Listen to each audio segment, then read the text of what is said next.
So there was a young woman who works here on Broad, and she came in and saw a piece that she fell in love with, a designer dress. And she kind of looked at it for a while, and I think one of the folks was able to explain, like, this is a designer who was born and raised here, and now does these really high end shows. And so she made her first designer purchase just because we happened to be situated where she could see us, but also afford it and get some backstory. And now the designer knows her and she knows the designer. So really bridging that gap between, established designers and the Newark public so that they have access, and affordability. And so there's that. There's the women who work at Prudential who say, we're so glad you're here because we would never come out of the office otherwise. And not necessarily because they don't. No, I didn't mean it that way. I'm sorry. I'm sorry. No, but, I understand. What they say is that in terms of the retail options that are available to them, there's just nothing that suits their palate. Like, and I'm not going to name any names, but we are offering something different for this area. And we so, all know the names.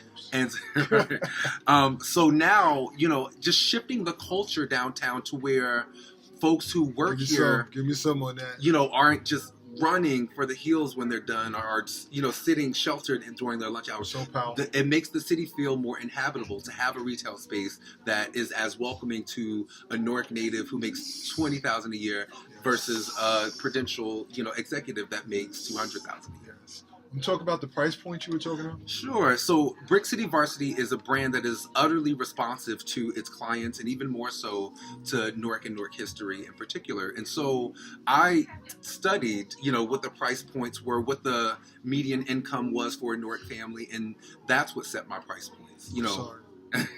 I have to stop because this is what, Larry, you're telling the other artists, you still got to do your homework. Yeah. Yeah. You just can't come out here and it doesn't happen like that. Yeah. So you can continue because that's powerful. Yeah.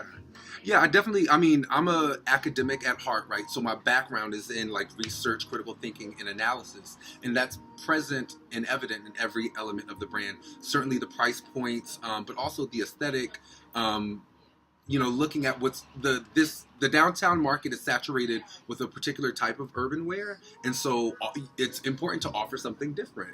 And my brand, satisfies its client by doing just that, researching what's available, what's hyper available, what's oversaturated, and what are you not getting enough of.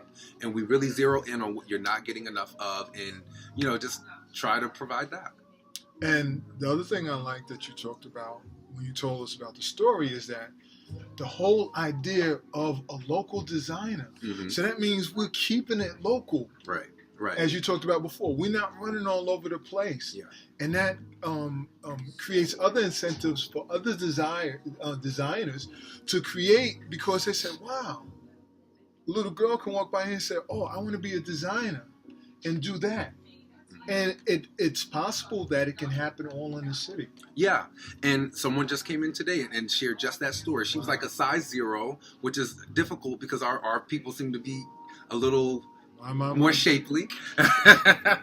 And so, like I said, I'm responsive to the people here. So my brand launched, showcasing sizes 14 through 16 and beyond. And so I had to go back once I started to expand the client base and get the smaller sizes. So she came in today and said, I can never find anything in my size.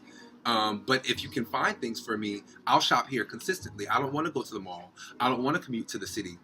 Folks who live here in Newark don't want to have to go elsewhere. Like, we actually want to support Black-owned businesses and brands, and we want to support, people who live here in the city, who work here, being successful here in the city. And so I think it's our responsibilities as retailers, creatives, and artists to make those avenues available to Newarkers.